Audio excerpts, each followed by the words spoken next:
नमस्कार विद्यार्थी मित्रांनो, स्वागत आहे तुमचं आपल्या द ऑफिसर्स जंक्शन या यूट्यूब चॅनलवर. मित्रांनो, आपण पाहत आहोत महाराष्ट्र पोलीस भरती 2026 या परीक्षेसाठी मागील वर्षीच्या प्रश्नपत्रिकांमधील प्रश्न, त्यासाठी आपण संपूर्ण माहिती डिटेल्समध्ये या ठिकाणी पाहत आहोत. मित्रांनो, पोलीस भरतीसाठी प्रश्नपत्रिका 100 मार्काची असून त्यासाठी तुम्हाला 100 गुण असणार आहेत आणि त्यासाठी तुम्हाला 90 मिनिटे एवढा कालावधी असणार आहे. या ठिकाणी आपण प्रश्नपत्रिका जी सोडवणार आहोत ती असणार आहे लातूर पोलीस ड्रायव्हर 2021 ची. यामध्ये आपण मराठी या विषयाचे प्रश्न आज घेतलेले आहेत. ते प्रश्न आज आपण या ठिकाणी सोडवणार आहोत. या ठिकाणी पहा, तुम्हाला परीक्षेमध्ये काही इन्स्ट्रक्शन्स हे दिले जातात. त्यामध्ये संपूर्ण चाचणी ही वस्तुनिष्ठ प्रकारच्या प्रश्नांची असून त्यात 100 प्रश्न आहेत आणि सर्व प्रश्न सोडवणे हे अनिवार्य आहे. तुम्हाला प्रश्नपत्रिकेवर अशा सूचना या देण्यात येत असतात. तसेच प्रत्येक प्रश्नाला 1 गुण आहे आणि कोणत्याही चुकीच्या उत्तरासाठी निगेटिव्ह मार्किंग नाही. तुम्हाला कोणत्याही प्रकारची निगेटिव्ह मार्किंग ही असणार नाही. त्यामुळे तुम्हाला सर्व प्रश्न हे सोडवायचे आहेत. चला, आता आपण वळूया प्रश्नपत्रिकेकडे. पहिला प्रश्न आहे, कुसुमाग्रज यांचे मूळ नाव काय आहे? कुसुमाग्रज यांचे मूळ नाव आपल्याला विचारले आहे. पर्याय आहेत विवा शिरवाडकर, पु ल देशपांडे, गुरु ठाकूर आणि रणजित देसाई. या प्रश्नाचं योग्य उत्तर असणार आहे मित्रांनो पर्याय क्रमांक 1 विवा शिरवाडकर. विष्णू वामन शिरवाडकर म्हणजेच कुसुमाग्रज असं त्यांचं मूळ नाव आपल्याला पाहायला मिळतं. विष्णू वामन शिरवाडकर किंवा तात्यासाहेब शिरवाडकर यांचा जन्म 27 फेब्रुवारी 1912 या दिवशी झाला होता. कुसुमाग्रज हे मराठी भाषेतील कवी, लेखक तसेच नाटककार आहेत. आपल्याला कुसुमाग्रज हे त्याचं टोपण हे माहिती आहे. कुसुमाग्रज यांनी जीवन लहरी, चाफा, किनारा, अक्षरबाग यांसारखे त्यांनी साहित्य लिहिलेले आहे. त्यामुळे पर्याय क्रमांक 1 कुसुमाग्रज यांचं मूळ नाव विवा शिरवाडकर हे आहे. पर्याय क्रमांक अ आपलं योग्य उत्तर असणार आहे. त्यानंतर पहा, पुढचा प्रश्न आहे, खालीलपैकी शुद्ध शब्द कोणता आहे? या ठिकाणी आपल्याला शुद्ध शब्द हा ओळखायचा आहे. पहा, पर्याय आहेत पारितोषिक, पारितोषिक, पारितोषिक आणि पारितोषिक. आपल्याला 4 प्रकारे पारितोषिक हा शब्द या ठिकाणी देण्यात आलेला आहे. त्यापैकी आपल्याला योग्य शब्द कोणता आहे हे आपल्याला ओळखायचे आहे. तुम्हाला जर या प्रश्नाचं उत्तर येत असेल तर तुम्ही तुमचे उत्तर हे व्हिडिओ पॉज करून तुमचे उत्तर तुम्ही कमेंट बॉक्समध्ये कमेंट करायचे आहे. या ठिकाणी पहा, आपल्या प्रश्नाचं योग्य उत्तर असणार आहे पर्याय क्रमांक 1 पारितोषिक अ. पारितोषिक हा आपला शुद्ध शब्द असणार आहे. मित्रांनो, आपल्या चॅनलवर जर तुम्ही नवीन असाल तर चॅनल सबस्क्राईब करून घ्या. त्याचबरोबर या आपल्या लेक्चरची PPT मिळवण्यासाठी टेलिग्राम चॅनल जॉईन करा. त्याचबरोबर इतर सर्व अपडेट्स आणि माहितीसाठी तुम्हाला टेलिग्राम जॉईन करावं लागेल, ज्या ठिकाणी आपण सर्व प्रकारच्या अपडेट्स या देत असतो. त्यानंतर पहा, प्रश्न क्रमांक 3 आपल्याला या परीक्षेत विचारण्यात आलेला होता. खालीलपैकी कोणते संत भारुड या काव्य प्रकाराशी संबंधित आहेत? आपल्याला भारुड या काव्य प्रकाराशी संबंधित असणाऱ्या संताबद्दल प्रश्न हा विचारण्यात आलेला होता. पर्याय आहेत संत ज्ञानेश्वर, संत नामदेव, संत मुक्ताबाई आणि संत एकनाथ.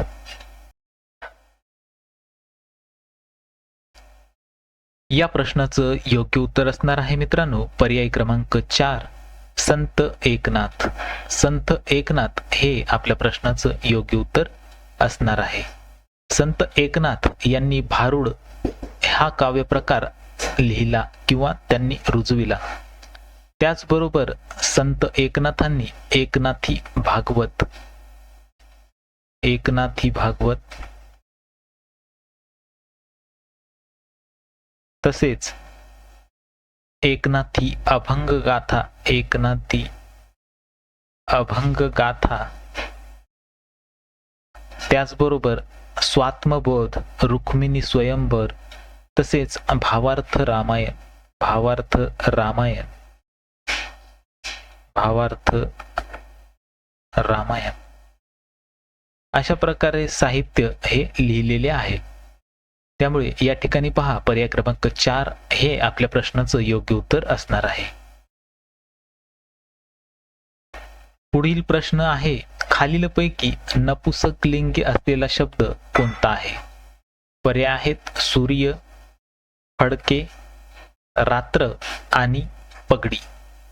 आपल्याला या ठिकाणी नपुसकलिंगी असलेला शब्द ओळखायचा आहे.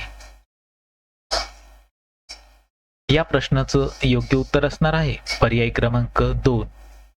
या ठिकाणी पहा, तो सूर्य, तो सूर्य, ती रात्र, ती रात्र आणि ती पगडी. म्हणजे सूर्य हा पुल्लिंगी, रात्र स्त्रीलिंगी, तसेच पगडी ही स्त्रीलिंगी असून फडके हा शब्द वापरताना आपण ते फडके असे म्हणतो. त्यामुळे ते फडके, फडके हा आपला नपुसकलिंगी शब्द असणार आहे. त्यामुळे पर्याय क्रमांक 2 हे आपल्या प्रश्नाचं या ठिकाणी योग्य उत्तर असणार आहे. त्यानंतर पहा प्रश्न क्रमांक 5 आपल्याला विचारण्यात आलेला होता, उच्चारस्थान एकच असणाऱ्या स्वरांना काय म्हणतात? उच्चारस्थान एकच असणाऱ्या स्वरांना काय म्हणतात?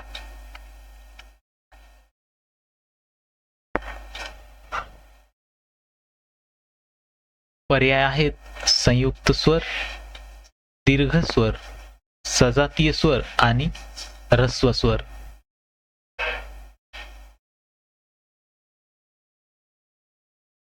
या प्रश्नाचं योग्य उत्तर असणार आहे पर्याय क्रमांक 3 सजातीय स्वर.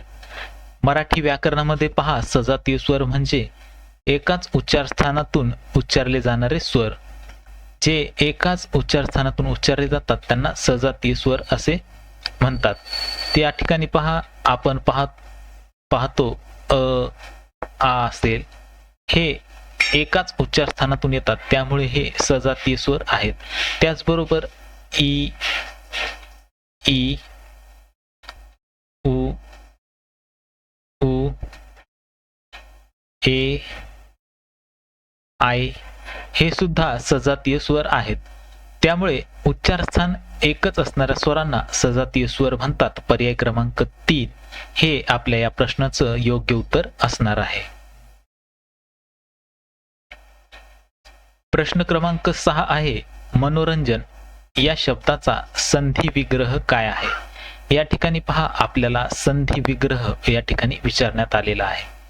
पर्याय आहेत मनो अधिक रंजन, मन अधिक रंजन, मनः अधिक रंजन आणि म अधिक रंजन. मनोरंजन या शब्दासाठी आपल्याला योग्य संधी विग्रह या ठिकाणी ओळखायचा आहे.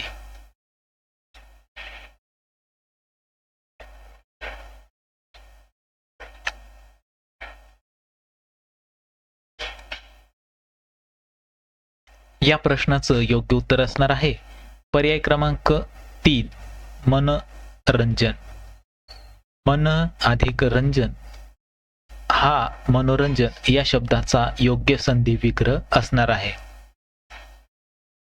मनोरंजन हा पहा विसर्ग संधीचा आपल्याला प्रकार पाहायला मिळतो. विसर्ग संधी,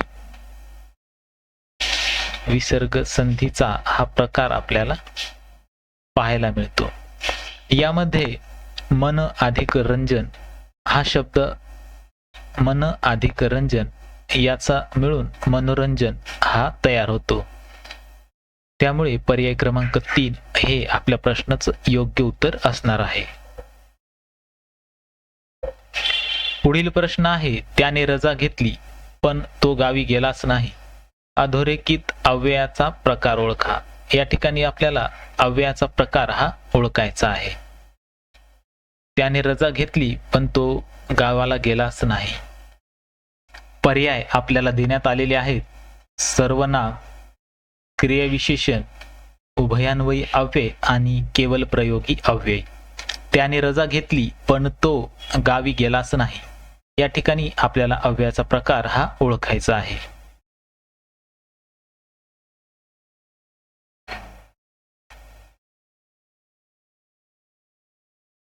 या प्रश्नाचं योग्य उत्तर असणार आहे पर्याय क्रमांक 3 उभयान्वयी अव्यय.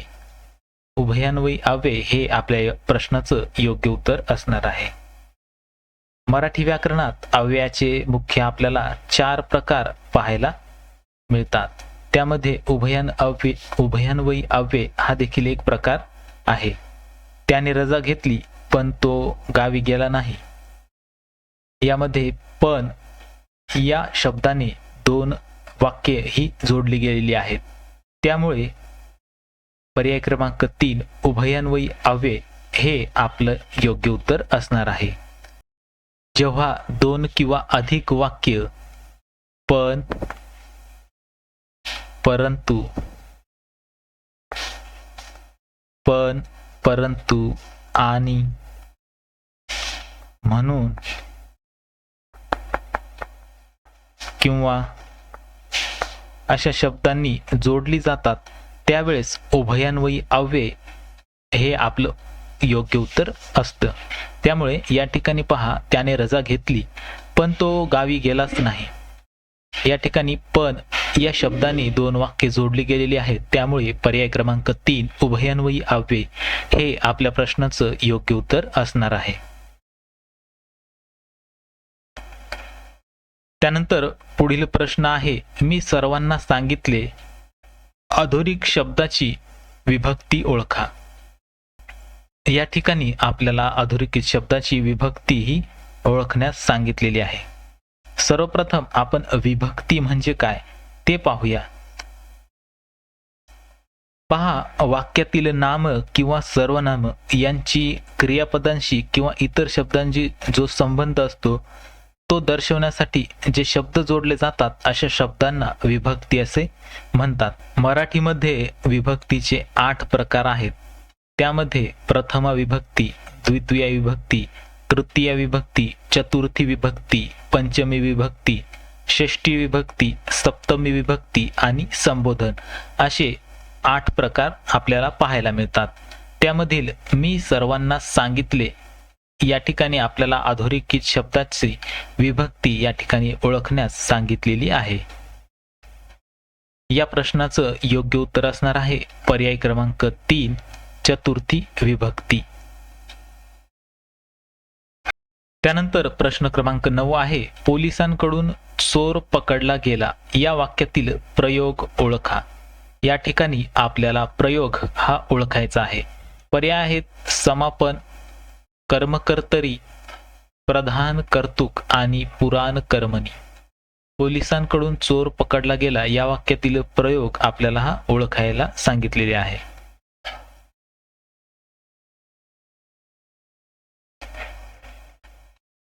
या प्रश्नाचं योग्य उत्तर असणार आहे मित्रांनो पर्याय क्रमांक 2 कर्मकर्तरी प्रयोग. पोलिसांकडून चोर पकडला गेला या प्रश्नाचं योग्य प्रयोग असेल कर्मकर्तरी प्रयोग. या ठिकाणी पहा, कर्मकर्तरी किंवा नवीन कर्मणी प्रयोग म्हणजे असा प्रयोग असतो ज्या ठिकाणी क्रियापदाचे रूप हे कर्माच्या लिंग वचनानुसार बदलते.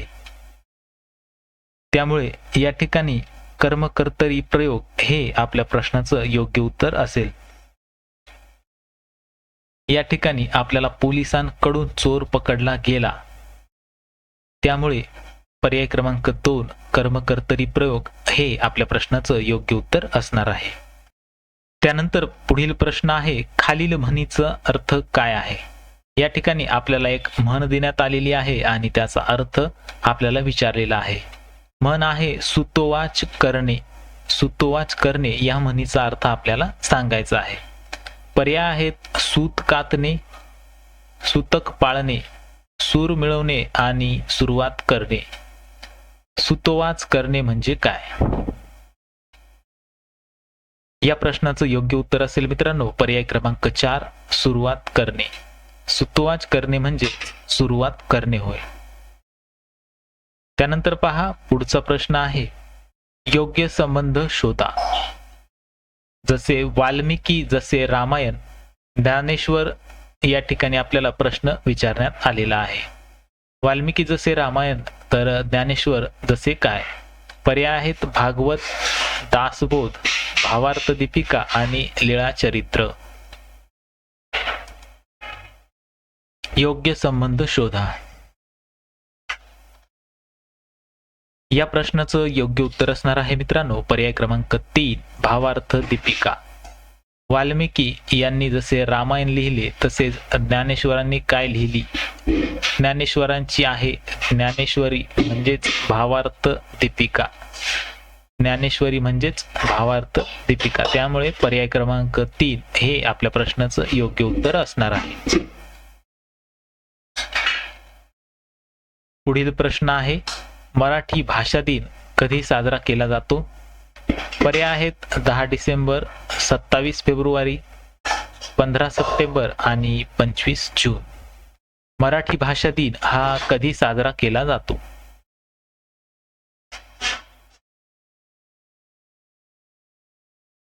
या प्रश्नाचं योग्य उत्तर असणार आहे पर्याय क्रमांक 2 27 फेब्रुवारी. 27 फेब्रुवारी या दिवशी मराठी भाषा दिन हा साजरा केला जातो. त्यामुळे पर्याय क्रमांक 2 हे आपल्या प्रश्नाचं योग्य उत्तर असणार आहे. पुढचा प्रश्न आहे तुरट या शब्दाची जात ओळखा. तुरट या शब्दाची जात ओळखा. पर्याय आहेत नाम, विशेषण, क्रियाविशेषण आणि उभयान्वयी अव्यय.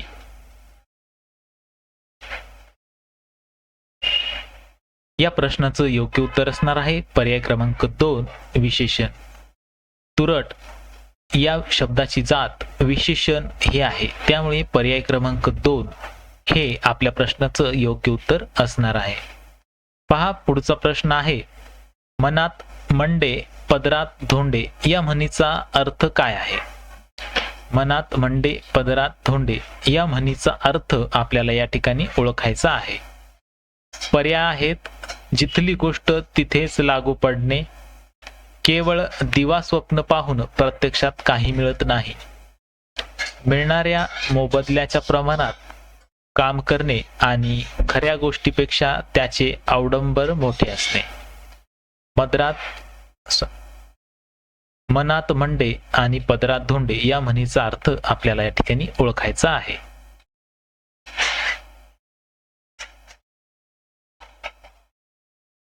या प्रश्नाचं योग्य उत्तर असणार आहे पहा पर्याय क्रमांक 2 केवळ दिवा स्वप्न पाहून प्रत्यक्षात काही मिळत नाही. पर्याय क्रमांक 2 आपलं योग्य उत्तर असणार आहे.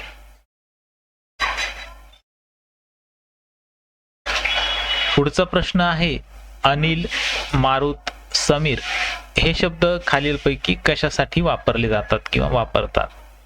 पर्याय अ वारा, पर्याय ब पाणी, पर्याय क जमीन आणि पर्याय ड आकाश.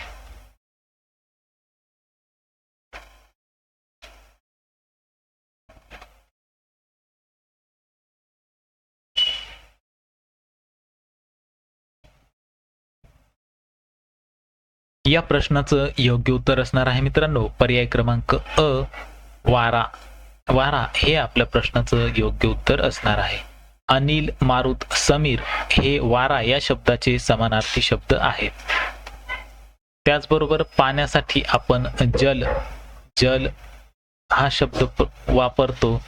तसेच जमिनीसाठी भूमी हा शब्द आपण पर्यायी शब्द किंवा समानार्थी शब्द म्हणून वापरतो. तसेच आकाशासाठी आपण अवकाश, अंतराळ हे शब्द समानार्थी शब्द म्हणून वापरतो. या ठिकाणी पर्याय क्रमांक 1 हे आपल्या प्रश्नाचं योग्य उत्तर असणार आहे. त्यानंतर पुढील प्रश्न आहे मराठी भाषेतील पहिला शिलालेख कोठे आढळला? मराठी भाषेतील पहिला शिलालेख कोठे आढळला? पर्याय आहेत गुजरात, महाराष्ट्र, कर्नाटक आणि गोवा. या प्रश्नाचं योग्य उत्तर असणार आहे पर्याय क्रमांक 3 कर्नाटक. कर्नाटकातील श्रवणबेळगोळ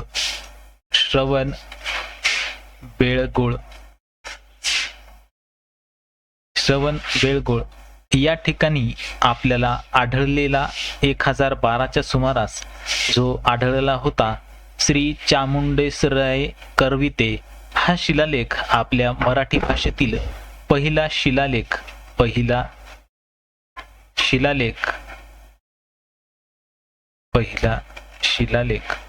म्हणून ओळखला जातो. श्री चामुंडेराय करविले हा श्रावणबेळगोळ या ठिकाणी आढळलेला पहिला शिलालेख, हा मराठी भाषेतील पहिला शिलालेख. त्यानंतर पुढचा प्रश्न आपल्याला विचारण्यात आलेला आहे, ज्वाला आणि फुले हा काव्यसंग्रह कोणाचा आहे? पर्याय आहेत बाबा आमटे, वि.दा.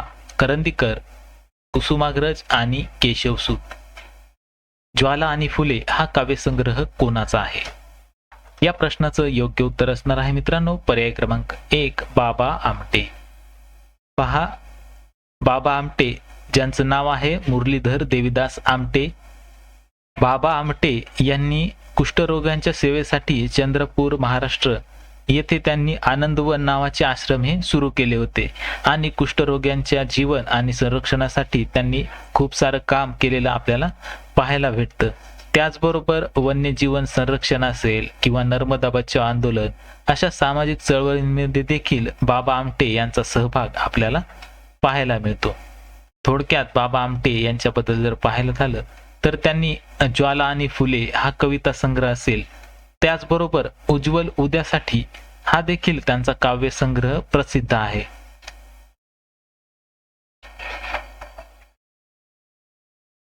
तसेच माती जगविल त्याला मत हे देखील बाबा आमटे यांचं साहित्य हे प्रसिद्ध असल्याला आपल्याला पाहायला मिळते. या ठिकाणी पर्याय क्रमांक 1 बाबा आमटे हे आपल्या प्रश्नाचं योग्य उत्तर असणार आहे. पुढचा प्रश्न आहे, पुढीलपैकी कोणता शब्द हा सामासिक शब्द नाही? पर्याय आहेत पंकज, त्रिभुवन, अनंत आणि सर्व पर्याय सामासिक शब्द आहेत. आपल्याला या ठिकाणी कोणता शब्द हा सामासिक शब्द नाही असा प्रश्न या ठिकाणी विचारण्यात आलेला आहे. मित्रांनो, सामासिक शब्द म्हणजे असा शब्द जो 2 किंवा अधिक शब्द एकत्र आणून जो बनविलेला शब्द असतो त्याला सामासिक शब्द असे म्हणतात. ज्यामध्ये भाषेची काटकसर केली जाते आणि त्या शब्दांमध्ये विभक्ती प्रत्यय किंवा संबंधदर्शक जे शब्द असतात ते शब्द गाळले जातात आणि एक जोड शब्द त्यामध्ये तयार केला जातो. जसे की आपण पुरण घालून केलेली पोळी म्हणण्याऐवजी आपण सरळ पुरणपोळी असे म्हणतो. त्याचबरोबर राजा राहत असलेला वाडा म्हणजे किंवा राजाचा वाडा असं म्हणण्याऐवजी आपण त्याला राजवाडा असे म्हणतो. त्याचबरोबर आई किंवा वडील याऐवजी आपण आई वडील असे म्हणतो. याला समास म्हणतात आणि तयार झालेल्या नवीन शब्दाला आपण सामासिक शब्द असे म्हणतो. ज्यामध्ये राजवाडा असेल, आई वडील, पुरणपोळी हे आपल्याला सामासिक शब्द पाहायला मिळतात. या ठिकाणी आपले पंकज, त्रिभुवन आणि अनंत हे सर्व आपले सामासिक शब्द असणार आहेत. त्यामुळे पर्याय क्रमांक 4 आपल्या प्रश्नाचं योग्य उत्तर असणार आहे.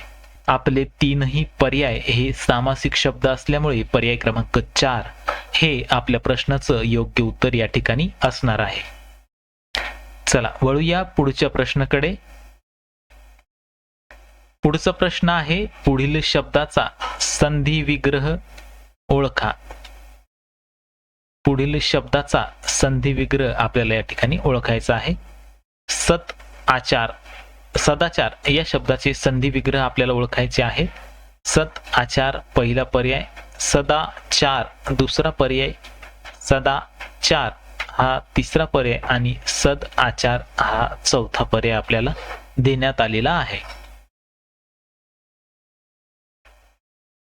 मित्रांनो, तुम्ही आणखीनही आपल्या द ऑफिसर्स जंक्शन या यूट्यूब चॅनलला सबस्क्राईब केले नसेल तर आपल्या चॅनलला सबस्क्राईब करून घ्या. त्याचबरोबर बेल आयकॉनला क्लिक करा, ज्यामुळे आपले येणारे व्हिडिओ तुमच्यापर्यंत लवकर पोहोचतील. ठीक आहे, चला सदाचार या शब्दाचा संधी विग्रह आपल्याला या ठिकाणी ओळखायचा आहे. या ठिकाणी पहा, सत आचार पर्याय क्रमांक 1 हे आपल्या प्रश्नाचं या ठिकाणी योग्य उत्तर असणार आहे. त्यानंतर पहा, पुढचा प्रश्न आपल्याला विचारण्यात आलेला होता, जेव्हा त्याने परीक्षा दिली तेव्हा तो पास झाला. या वाक्यातील गौण वाक्य ओळखा. आपल्याला या ठिकाणी गौण वाक्य ओळखण्यास सांगितलेले आहे. पर्याय आहेत, जेव्हा त्याने परीक्षा दिली तेव्हा तो पास झाला. दोन्ही वाक्य गौण आहेत आणि दोन्ही वाक्य प्रधान आहेत.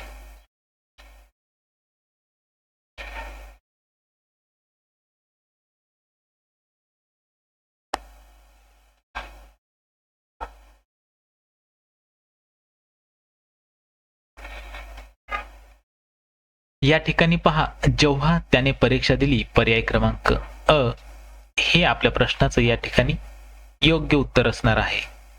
जेव्हा त्याने परीक्षा दिली हे या वाक्यातील गौण वाक्य असणार आहे आणि तेव्हा तो पास झाला हे मुख्य वाक्य असणार आहे. त्यामुळे पर्याय क्रमांक 1 हे आपल्या प्रश्नाचं या ठिकाणी योग्य उत्तर असणार आहे. मित्रांनो, आज आपण पाहिली लातूर पोलीस ड्रायव्हर 2021 या वर्षीची प्रश्नपत्रिका, ज्यामध्ये आपण मराठी या विषयाचे 20 प्रश्न या ठिकाणी पाहिलेले आहेत. यानंतर अशाच प्रकारचे व्हिडिओ आणि प्रश्नपत्रिका आपण आपल्या चॅनलवर सोडवणार आहोत. त्यामुळे चॅनल सबस्क्राईब करून घ्या आणि या सर्व PDF साठी तसेच इतर अपडेटसाठी आपले द ऑफिसर्स जंक्शन या टेलिग्राम चॅनलला सुद्धा जॉईन करा, ज्यामध्ये तुम्हाला सर्व प्रकारच्या अपडेट्स आणि सर्व प्रकारच्या PDFs तसेच चालू घडामोडी सर्व काही तुम्हाला आपल्या टेलिग्राम चॅनलवर भेटून जाईल. चला भेटूया अशाच प्रकारच्या व्हिडिओसह पुढील व्हिडिओमध्ये, आणि तोपर्यंत व्हिडिओ लाईक करा, आपल्या मित्रांपर्यंत पोहोचवा आणि चॅनल सबस्क्राईब केलं नसेल तर चॅनलला देखील सबस्क्राईब करून घ्या. Thank you very much. भेटूया पुढील व्हिडिओमध्ये.